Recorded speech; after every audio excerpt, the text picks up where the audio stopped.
Hi all, this is Jørn Viggo Lofstad from Northward and PAGAN'S Mind, and you are listening to Sonic Perspective.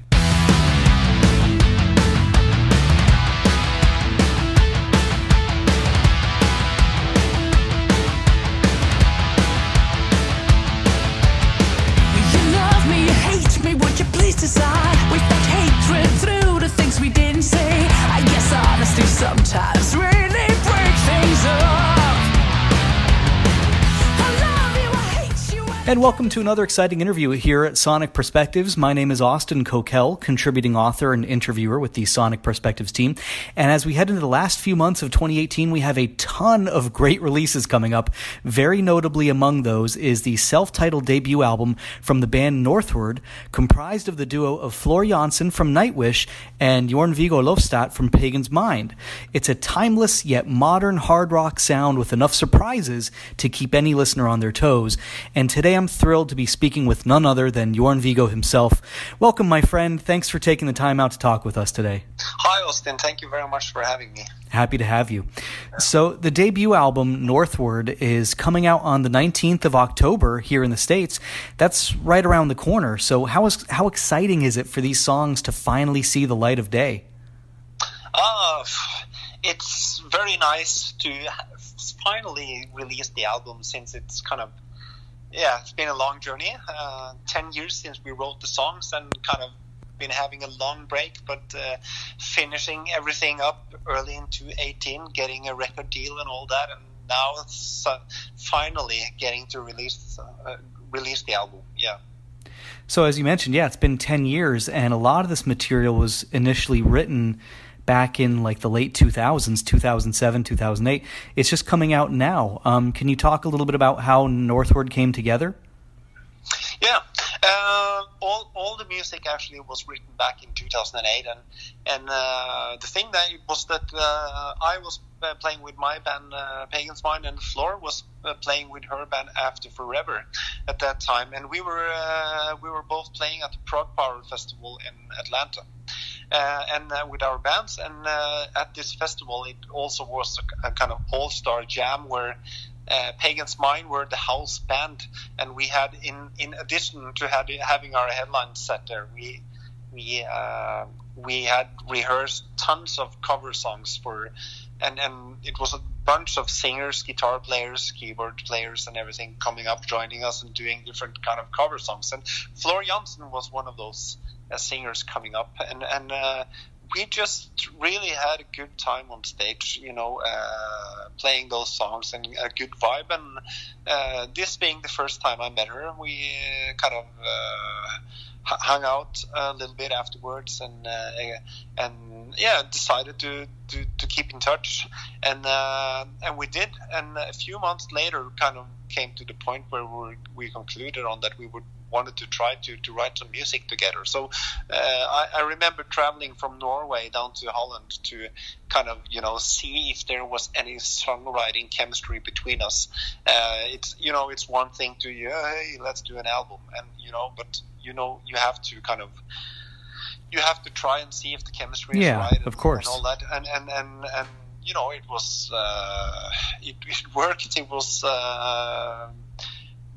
very productive from the first moment when we started, and so then we kind of decided to hey, let's do this, and then the coming 6 months, Floor traveled a lot to Norway, to where I live, and we had this kind of long weekend sessions where we were just really having a good time, laid back feeling, listening to tons of cool music together, kind of getting influences, and sitting with the guitar and jamming a bit, coming up with ideas and melodies and everything like that, and we recorded demos and stuff at the same time, and that was kind of how we did it. So it's 6-7 of these long weekend sessions, and we had all the material that you hear on the album that came out now. Mm-hmm. So what caused there to be such a long delay in the project finally, seeing the light of day? Yeah, well, After Forever, Floor's band started to struggle at that time. She was really trying to keep everything together, but that did not happen. she was kind of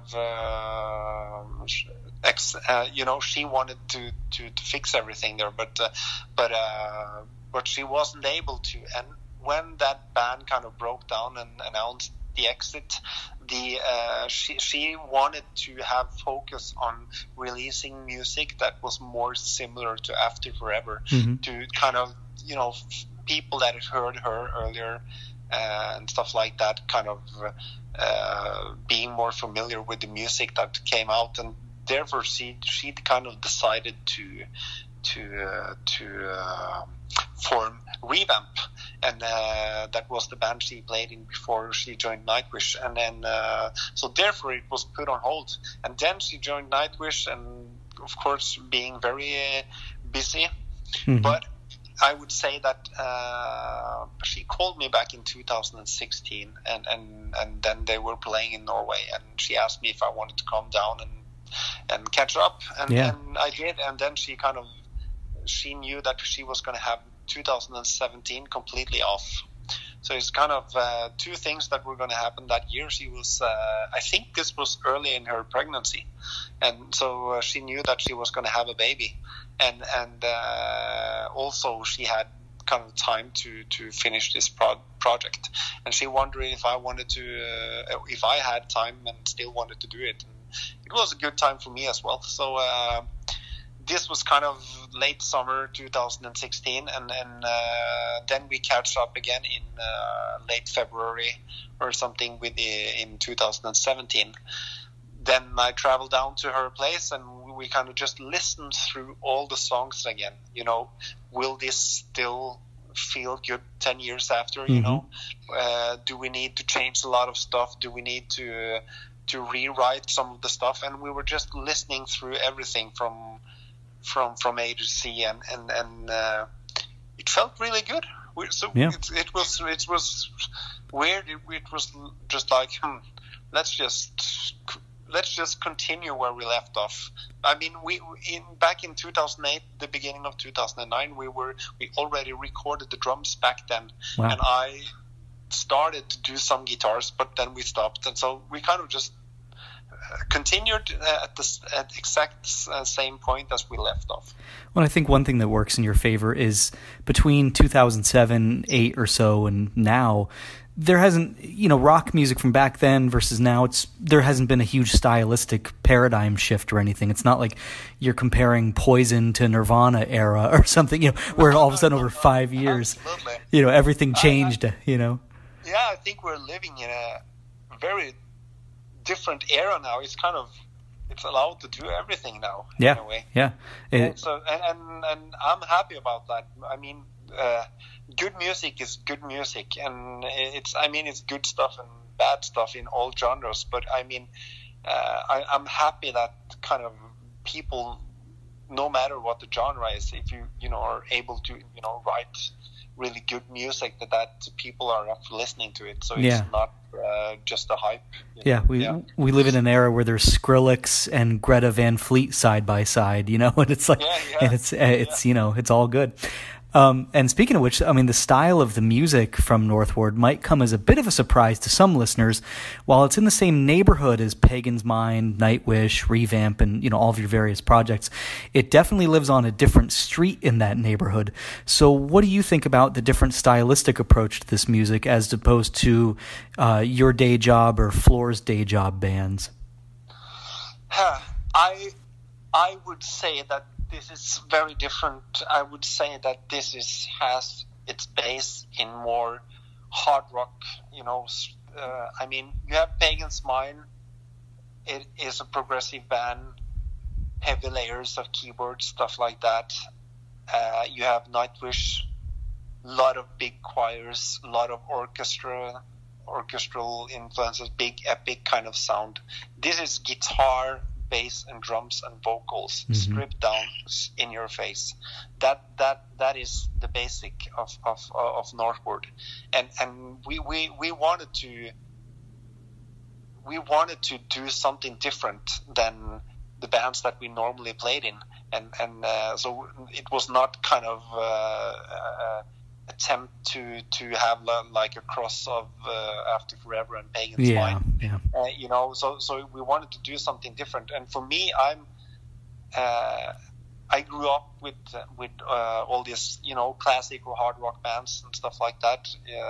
And for me, this is a very natural kind of way to play and write music and all of that. So actually more natural than playing progressive music. Yeah.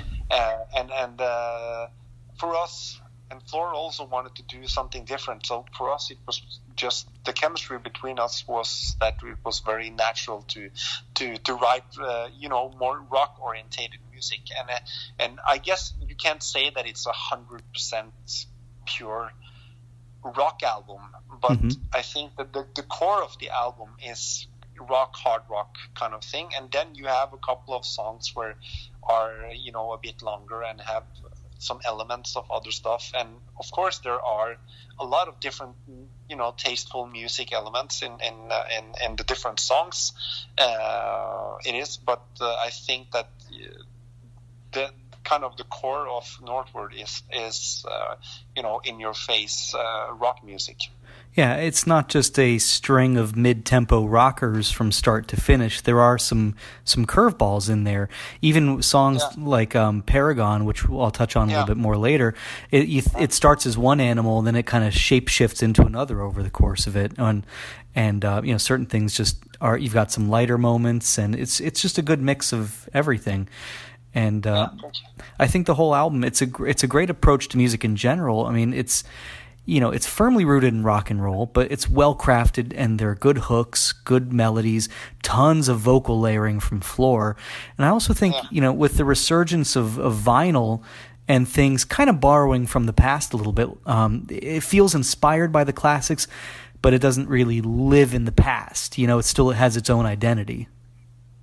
Yeah, thank you very much. I think so too. I mean,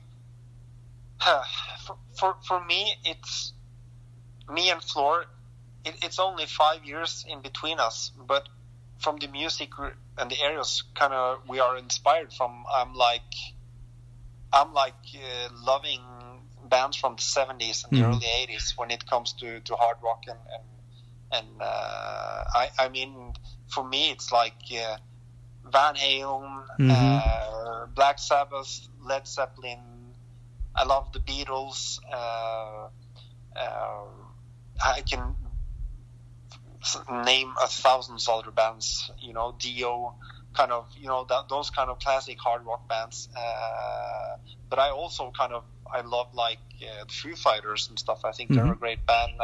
At the time we wrote the album, I also listened to Alter Bridge and those kind of bands as well. But and Floor, she has maybe a lot of the influence maybe from the more 90s hard rock bands, and when she thinks about classic hard rock and stuff like that, she goes, you know, with Skunk and Nancy and those kind of things that she's really into. And she also kind of mentioned because it's a band called Hailstorm or something that she loves, but I actually never heard them until recently now. Yeah. So you know, it's kind of you know, a good mix between that. But we were actually just not thinking that it has to be this or this. The songs you hear was just a natural result of us, you know, having a good time, just deciding to write the best music we could together. That's it.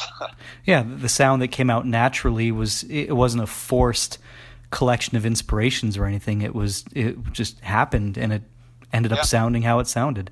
So let's talk a minute about that, the songwriting dynamic between you and Floor. Do you mainly compose the music and she writes the lyrics and vocal melodies, or are the lines between the two of you a little more blurred than that? I guess they are. She writes the lyrics. That's it. That's kind of the only thing that she did totally by herself. But for me, it was kind of. I'm very into the musical kind of approach of it. So when, you know, doing melodies and all that stuff, I'm very kind of have opinions about which words you use to make them sound good, and you have a good rhythm and get the right hooks, and that's the kind of stuff. So those things we kind of worked on a little bit together, but she wrote all the lyrics. But I would say that it's a good kind of 50-50 collaboration of this, because of course, when I'm a guitar player, it's natural for me to come up with the riffs and a lot of the musical stuff, and that. But it kind of happens in the we are sitting together, like, okay, let's do this, and she starts to hum on something, and we decide or try a different melody or whatever, you know. So it's kind of it is a constant. You throw things back and forward all the time, sitting together like this, very singer-songwriter kind of approach on it, and that was mainly what we were doing all the time. It's no songs that were completely kind of written that, you know, I did this song, try this melody or something. It wasn't like that. It was just a few parts maybe that we kind of figured out in between the sessions, but mainly we were sitting together and doing all of this stuff. So it's a kind of joint forces writing process. Yeah, would you say that Northward is sort of an outlet that lets you show a different side of yourself maybe to your fans than what they've seen with your work with Pagan's Mind or from the past with Jørn Landa or anything like that?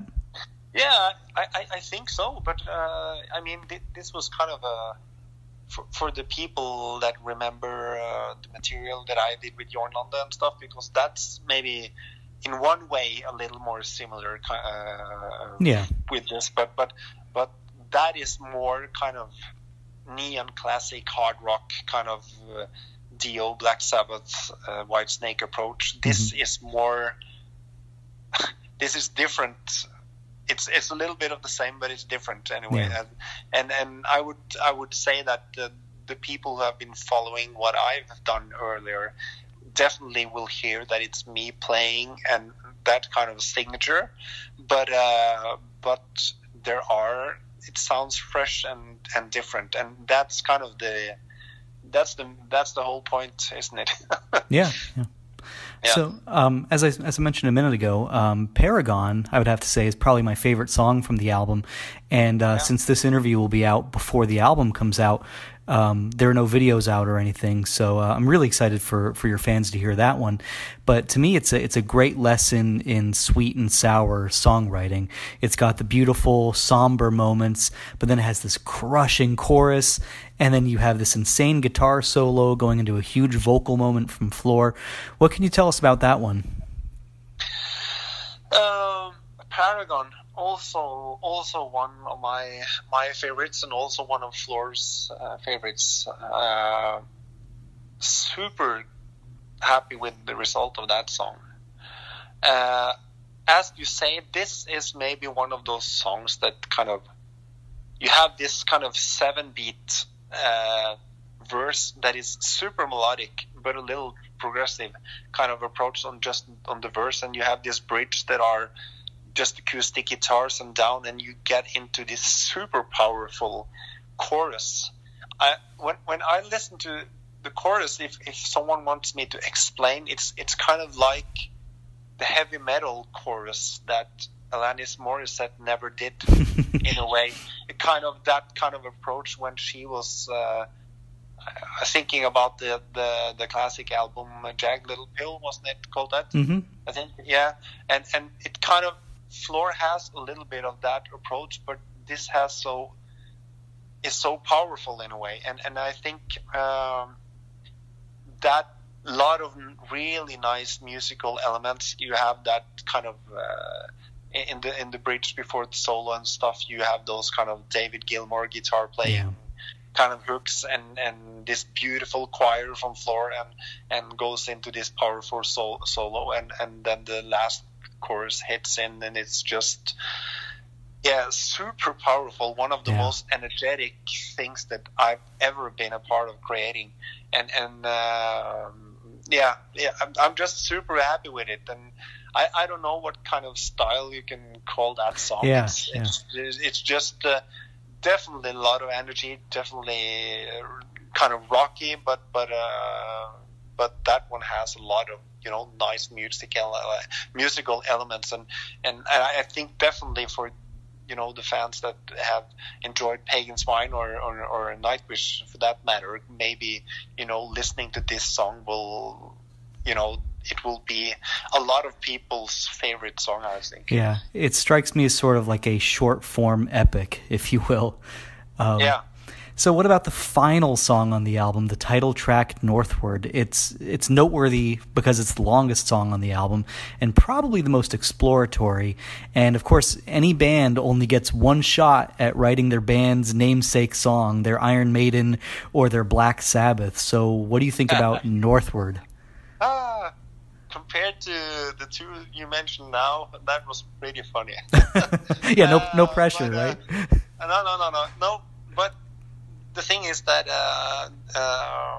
the song Northward was not called that in the beginning. Mm-hmm. That was the only song that we changed the lyrics on. Huh. Afterwards, a little bit of the history there is that kind of we had a different band name back in 2008. We were not equally both happy with that name, and when we started up again, we knew that we need a new name, and we talked about kind of it would be cool to have something that explained that we are now both from the north. Mm-hmm. I mean, I've lived in Norway and are a Norseman and have been all my life, and she has had a journey towards the north. First, starting to write music with me, then joining a Nordic band, Nightwish, then getting married to Hannes Vandal, the drummer of Sabaton, and they now live in Sweden. Yeah. And so we just talked about that, and I remember I said something about Jon Norum and what's the Swedish drummer that played for Motorhead, Mickey D. Oh yeah. They had a band called Nordic Beast, and I said, that's a cool band name and stuff like that, and we just threw ideas, and after some weeks, Floor said that, what about Northward? Yeah, and it was like, I really like that, and it's really strange creating a band name. That is sorry.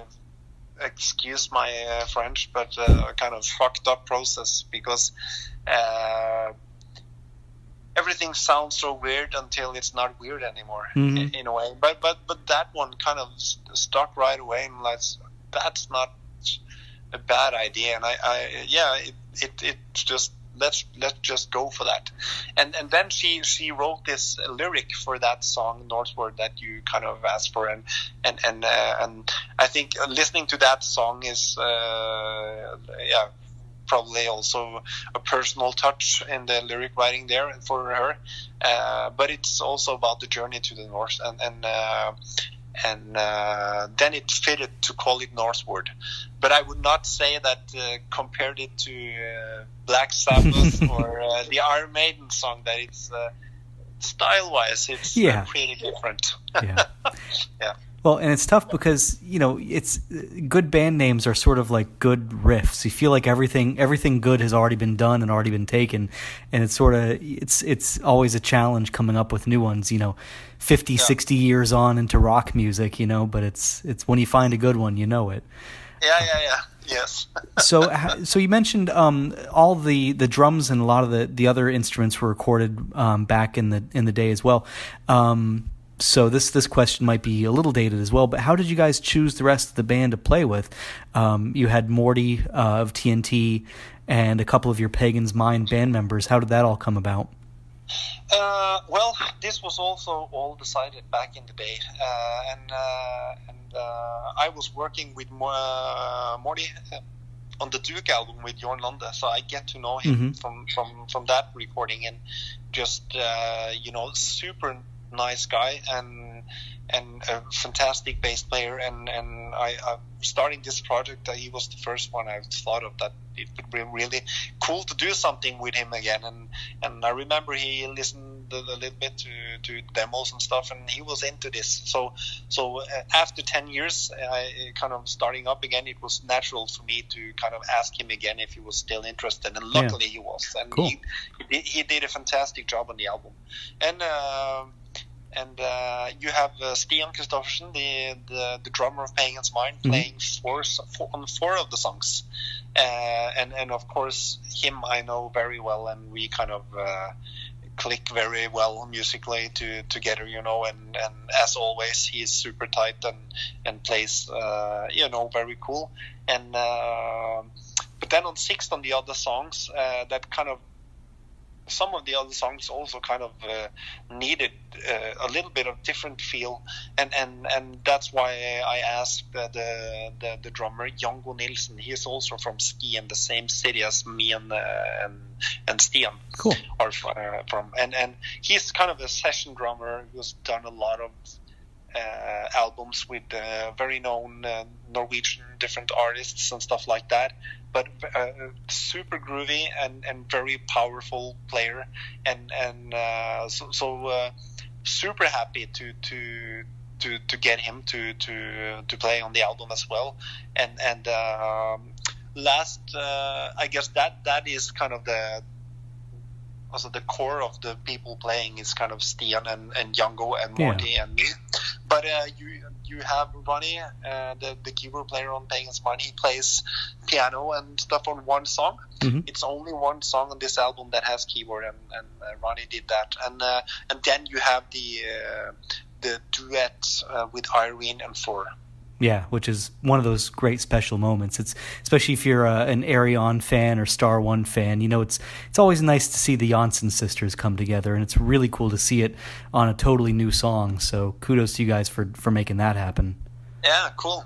That I see that we have like 3 minutes left here now, but I just want to make a short note there, because back in the day that song was written to be a duet, but we were supposed to. Floor asked Miles Kennedy back in the day to that would have been cool. To do it, and he wanted to do it, and it was set up to do that, and then kind of the project stopped, and after all these years, kind of we didn't know if he still wanted to do it or had time or whatever, and we didn't have that much time. But anyway, you know, Floor was like, it's been a really bucket list thing for me to kind of have to do an album and have a duet with Irene, and I really wanted to do that, and I hope you're okay with that. And I was like, that's super cool. I mean, all the things that I heard Irene did was, you know, super good, and it turned out great, and it's yeah. And it's not what I expected it was going to be either. It's absolutely not what you expected. It's pretty badass chorus, I would say. Yeah, big time. So, since we're getting short on time, just a couple of quick wrap-up questions. Number one, can we expect any tour dates from Northward anytime, or is that going to be difficult with your schedules?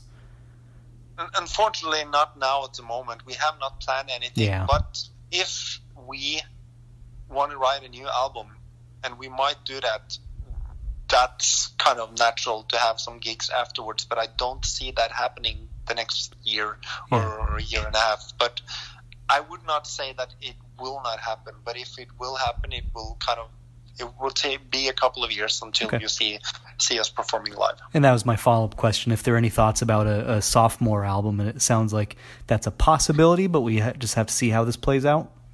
Yes, absolutely. Okay, cool. Because I think you guys have a very special brew here, and I think it'd be very cool to see more of it. Thank you very much. Sure. So, is there anything about Northward we didn't touch on that you'd like to talk about before we say goodbye? No, I think we kind of went through the most important stuff, and thank you so much for having me. And I'm super happy that you wanted to talk to me and help us promote this album. So, I'm happy to. And like I said, I've watched the videos. I enjoyed seeing your Les Paul in action. Looking forward to maybe hearing some more from your EVH, Wolfgang guitar and everything. And very cool. I could pick your brain about all your gear, but we'll wrap it up today. So, Jørn Viggo, thanks so much. Best of luck with all things Northward in the coming months. I'm personally really looking forward to seeing the album be put into the hands and the ears of your fans now that I've had some time with it. And once again, the debut self-titled album from Northward is out on the 19th of October from Nuclear Blast. So once again, Jørn Viggo, thanks for taking the time to chat with me here at Sonic Perspectives. Thank you very much, Austin. Hope to talk to you later. Definitely. All right, there you have it, guys. Thanks so much for listening to this interview about the new Northward album with Jørn Viggo Lofstad. Once again, this is Austin Kokel from Sonic Perspectives, and I'll leave you guys now with Get What You Give from Northward. Remember, you can follow us on Facebook and Twitter, and subscribe to our YouTube channel and podcast for more interviews, reviews, and weekly episodes of Talking Perspectives. All of those links are on this page. Thanks again for listening. We appreciate you guys more than you know. I'll talk to you in our next interview here at Sonic Perspectives. Thanks. Stepping out of bounds, circling in rounds, dragging me along, pushing me and pulling me and reaching out and twisting me. Pathetic in your ways, are you still the same? Your selfishness a curse. You push it, fighting me, accusing me, you want to take control.